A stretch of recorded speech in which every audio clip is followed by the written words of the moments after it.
In this video, we'll be covering the changes to DAYZ's central economy for 0.60's build, what to expect on how it works, and how the changes impact gameplay from the previous 0.59 build.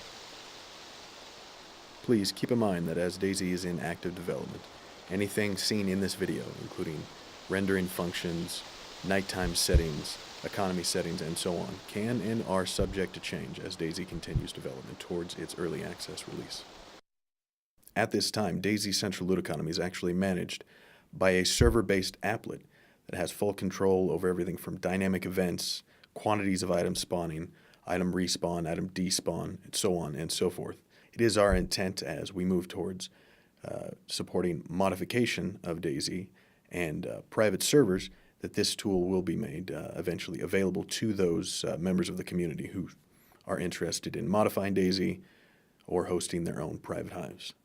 This allows us real-time dynamic changes to how the DAYZ economy works without having to push a new build to the Steam stable or experimental branches.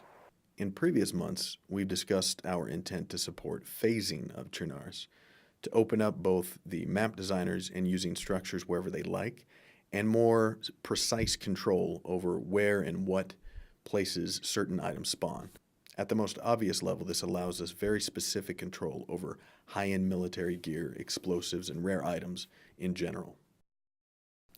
The members of the programming team responsible for supporting the Central Hive have pushed the first few iterations of the zone generation tool, another tool that we hope to put in the hands of mod authors when DAYZ mod support is released.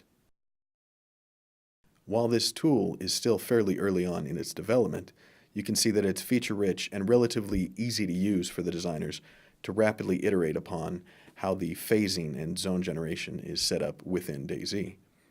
This technology is being also adapted to life cycle areas for animals, as well as the dynamic spawning of infected across Chernars.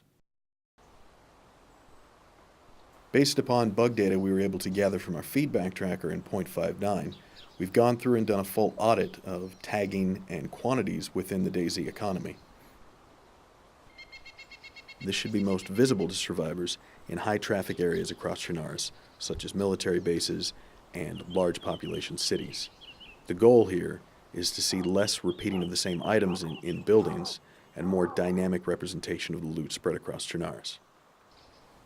Something a lot of the users have asked about throughout DAYZ's time in early access is a chance for random attachments on weapons.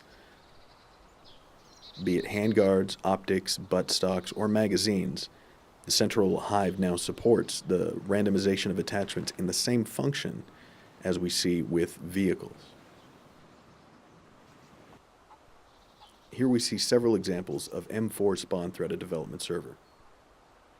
Each M4 has randomized handguards, optics, buttstocks, suppressors, and magazines. This should be expanded into spray-painted or different colored handguards and buttstocks as well in the future. As of the current build, we're not spawning ammunition inside weapons that have internal magazines. We hope to be able to resolve this in either a future update to 0.60 or builds past 0.60. However, at this time, for all weapons that have external magazines, we are able to randomly spawn magazines attached to them. Keep in mind the current frequency and rarity of attachment spawning on weapons is subject to change.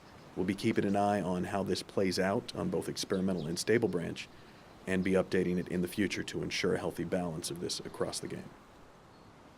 We're all looking forward to the next major update to DAYZ. So to keep informed on DAYZ's development, make sure to check out DAYZ.com and follow the official DAYZ Dev Team Twitter account at DAYZ Dev Team on Twitter.